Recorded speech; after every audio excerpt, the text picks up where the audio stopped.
E o Marcos Braz deu uma espatadinha, falou de assuntos importantes como Andreas Pereira, renovação de Arrascaeta, volta de Pablo Mari. Vamos estar acompanhando esse corte aqui na entrevista dele. Vamos lá, galera. Da Letícia Marques, da coluna Se inscreve no canal, não esquece, amassa o botão vermelho. do Fla. Boa tarde, Marcos Braz. O Flamengo focou bastante na contratação do técnico e ainda não contratou nenhum reforço para o elenco. Enquanto isso, viu os adversários diretos indo ao mercado e contratando novos atletas. Você acha que o Flamengo acabou saindo atrás dos rivais no quesito de contratações? O Flamengo pretende se reforçar ainda nesta janela de transferência? Só o começo da pergunta, ela falou... como é que é o começo da pergunta, por favor? Você acha que o Flamengo acabou saindo atrás dos rivais no quesito de contratações? Olha, o Flamengo tinha uma necessidade, uma demanda. Nós entendíamos que a principal demanda, a principal necessidade do Flamengo era a contratação de um técnico, de uma comissão técnica qualificada. Eu gostaria de lembrar esse jornalista que a gente teve uma eleição aqui e que, quando acabou a temporada, a gente achou por melhor esperar que essa eleição passasse para que a gente pudesse viajar. Isso não quer dizer que a gente tenha ficado na inércia. A gente estava trabalhando, mas a gente se sentia desconfortável de pegar o avião para onde a gente iria. A gente já tinha decidido que iríamos na contratação de um técnico europeu. E foi isso que aconteceu. Eu acho que a gente não perde tempo exatamente por isso, porque a gente, cada clube, cada instituição tem a sua demanda. A nossa principal demanda era contratar um técnico qualificado junto com uma comissão técnica qualificada, e foi por isso que isso que a gente fez. Claro que no meio desse processo aí a gente já fez a contratação do Thiago Maia. Até aproveitando aqui esse momento aqui, nós, como no meio da contratação do Thiago Maia, nós estávamos já contratando o Paulo, e a gente chegou, e nada que não fosse dessa maneira natural, a gente perguntou a ele, falou em função desse jogador que nós já estávamos fazendo a contratação. Porque eu estou estranhando algumas situações aí que parece que o Thiago Maia foi um pedido do Paulo. Não foi um pedido do Paulo, foi ratificado pelo Paulo. Matheus Dantas, lance. Boa tarde, Braz. No primeiro mandato de Rodolfo Landim, nenhum técnico conseguiu iniciar e terminar uma temporada no Flamengo. É algo que não acontece no clube desde 2011, com Vanderlei Luxemburgo. Quais razões podem fazer a torcida acreditar que Paulo Souza será o nome a quebrar essa escrita? Um pouco antes de 2019, além de não acabar, não era campeão, né? Pouquíssimos técnicos foram campeões. Então, pelo menos, uma barreira a gente passou. A gente não acabava a temporada com o técnico, mas numa grande quantidade de vezes a gente acabou campeão. Na última temporada, talvez nós não tivéssemos os dois últimos resultados que nós entendíamos que fosse o melhor, mas não deixa da gente aproveitar, da gente entender o que pode ser melhorado para essa temporada. Nós tivemos no começo da temporada 19 um técnico que a gente entendeu que a gente deveria estar tendo, até porque ele que quis sair. Então, este é o principal ponto. Em 19, nós, quando contratamos o Jorge Jesus, contratamos após o pedido de demissão de um técnico, né? Então, só para deixar claro isso aí. Chegou em 2020, nós tínhamos um técnico contratado.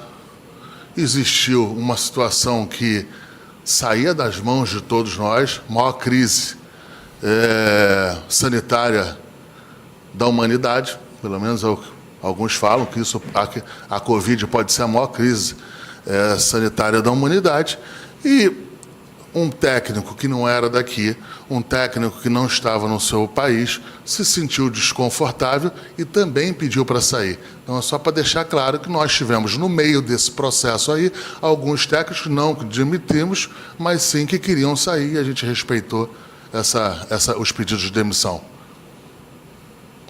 Sidão Marinho, Litoral News. Boa tarde, Braz. Sem o Maracanã para a maior parte do Carioca, o Flamengo já definiu sua logística para a competição? Sim, o Flamengo vai disputar os jogos na Ilha do Urubu, na Ilha do Governador. O Flamengo já é conhecedor desse estádio. O Flamengo jogará lá até perto de 17 de março, quando acabam-se as obras no Maracanã, do novo gramado, do gramado híbrido que nós estamos colocando lá. Max Oliveira, Domínio Rubro-Negro. Braz, boa tarde. Temos jogadores muito bons na América do Sul. Por que insistência em jogadores da Europa, argentinos, uruguaios, colombianos, que se destacam e não seriam boas opções? Não tem, a gente não tem nenhum preconceito contra jogador sul-americano. Ao contrário, o Arrascaeta está aqui e tem a sua importância, talvez seja um dos grandes nomes do elenco. Então, assim, nós não temos qualquer tipo de preconceito. O que acontece é que muitas vezes a análise dos scouters, a análise, até as informações que nos chegam, é de algumas oportunidades, algumas situações e que estão na Europa. Então, a gente não tem qualquer tipo de preconceito. E um outro ponto que eu gostaria de passar para o jornalista é o seguinte: na América do Sul, todos os clubes visam em fazer uma grande venda para a Europa. Botar dinheiro para dentro da caixa do clube. E muitas das vezes, na Europa, você tem uma oportunidade, você tem uma situação de rompimento de contrato, uma situação de finalização de contrato. Então, o Flamengo busca isso aí. Foi assim com Rafinha, foi assim com Felipe Luiz, foi assim com Davi Luiz. E esta atmosfera, esse retrato, dificilmente você tem na América do Sul. Então, para completar, nós não temos nenhum tipo de preconceito, somos sul-americanos também, só que, no nosso entendimento, as grandes oportunidades estão lá e é lá que a gente vai buscar. Marcos Coelho, Rádio Tupi. Braz, estamos em um ano de Copa do Mundo e com chance clara de pelo menos 3 atletas do Flamengo na competição.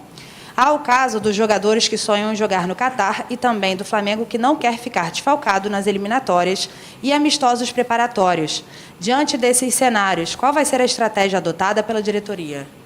Olha, quando for convocação oficial, o Flamengo nada pode fazer, até porque se o jogador ficar aqui, ele perde condição de jogo. Então, assim, eu não vou aqui ficar contando história, falando que faz e acontece, que não faz. Se o jogador for convocado de maneira oficial, ele automaticamente perde condição de jogo. Nós temos que respeitar isso. É evidente que se tiver uma convocação em que a gente possa trabalhar, que não seja data FIFA, aí a gente pode ver o que pode fazer.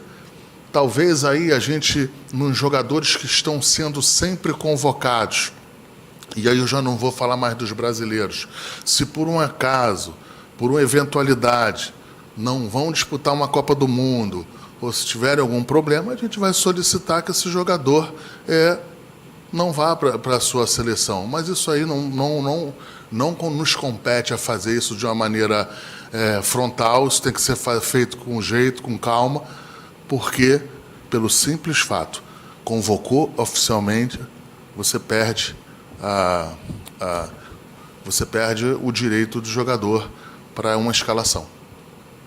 Ivan Halpe, TV Globo. Bruno e Marcos, quantos reforços o Flamengo pretende contratar para o início desta temporada?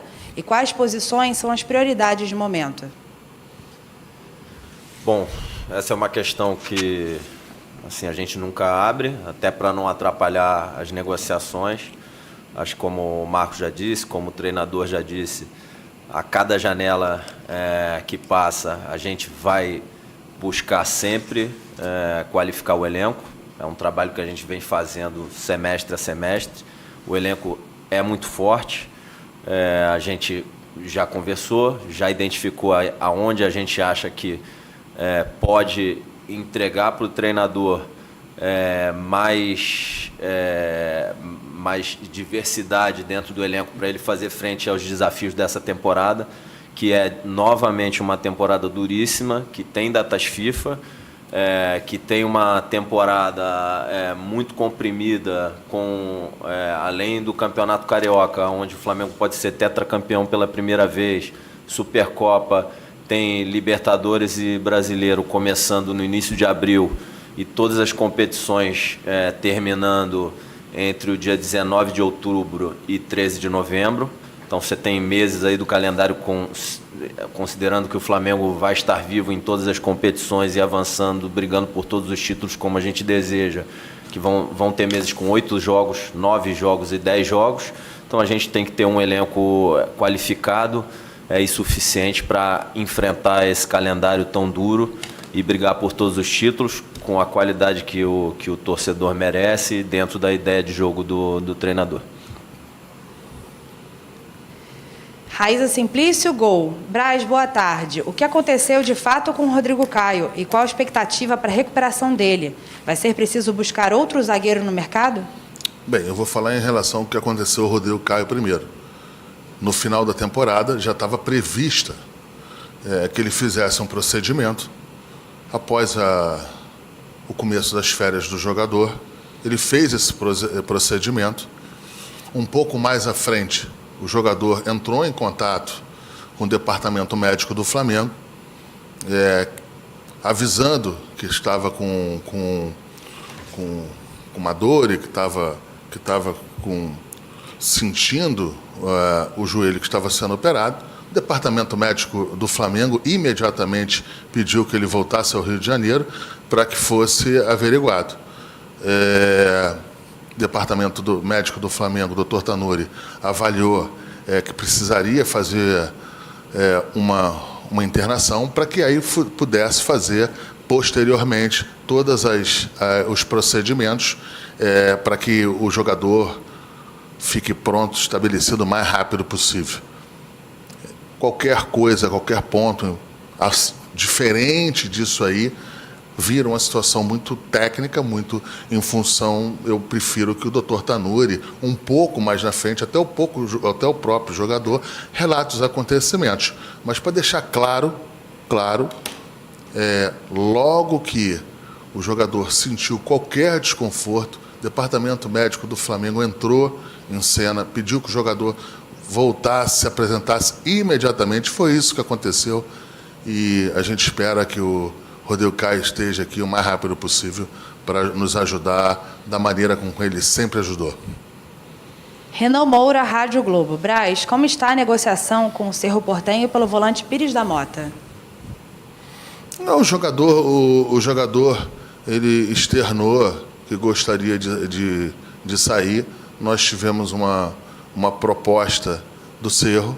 O Flamengo avalia, o Flamengo já está tratando desse assunto, mas como é uma negociação que está em curso, a gente não vai falar desse assunto. Mas ela existe. Rafael Melo, canal Rafa Melo. Braz, boa tarde. Com a volta dos jogadores, você e Bruno retomarão as conversas com Arrascaeta e seu agente para a renovação? Crê que não terá dificuldades para concluir esse processo com o atleta? Não, a gente, hoje mesmo, eu e o Bruno, nós conversamos com o presidente sobre esse tema, avaliando e averiguando outros caminhos para que pudéssemos resolver as questões solicitadas pelo seu empresário. Eu tenho certeza absoluta que a gente vai encontrar um caminho dentro da razoabilidade para o clube, para o jogador e também para o empresário, para todas as pessoas que estão envolvidas. É uma preocupação em função do tamanho do jogador, da importância do jogador, mas que eu tenho certeza absoluta que nós vamos encontrar o caminho e ele vai ficar aqui por bastante tempo com a gente.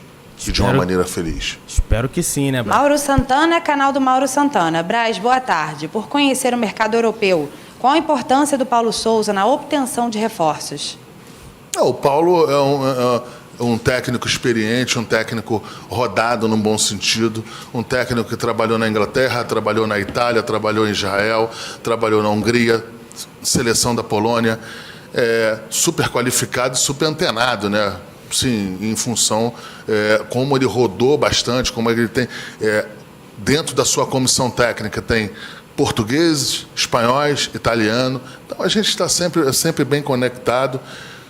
Foi um jogador de futebol que tem muita sensibilidade, foi um grande jogador de futebol, 2 vezes campeões da Champions. Então é um jogador que tem sensibilidade e sabe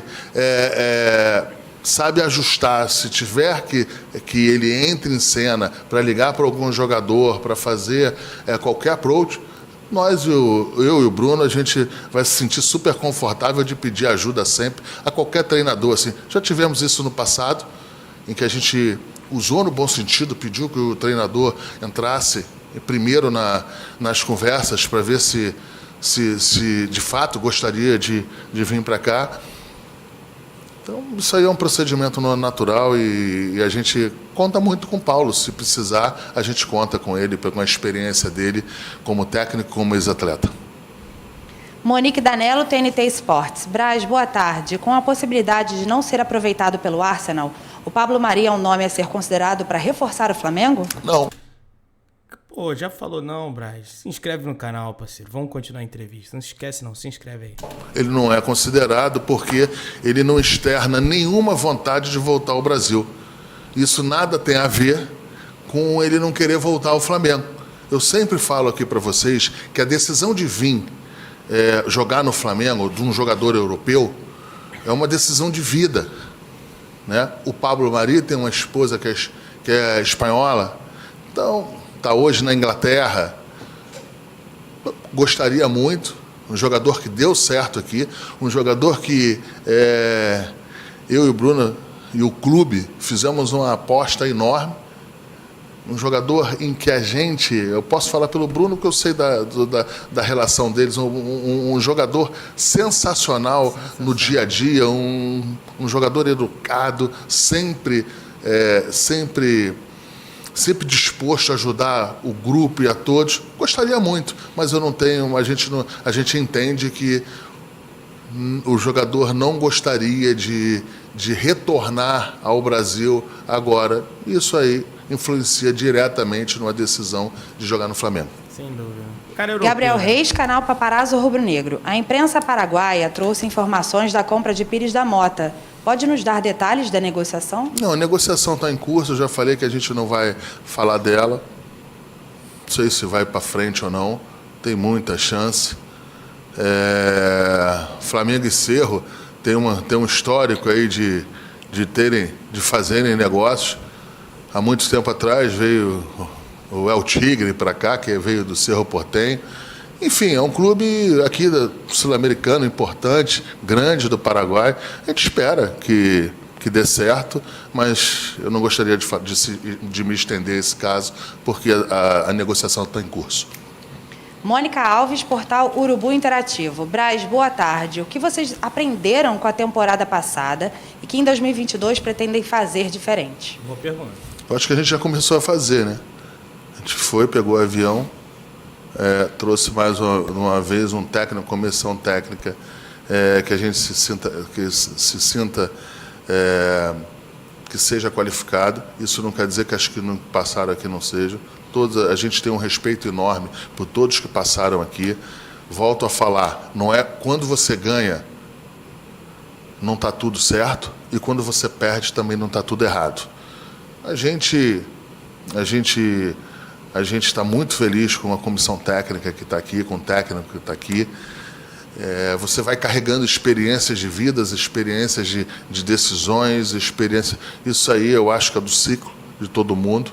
E com certeza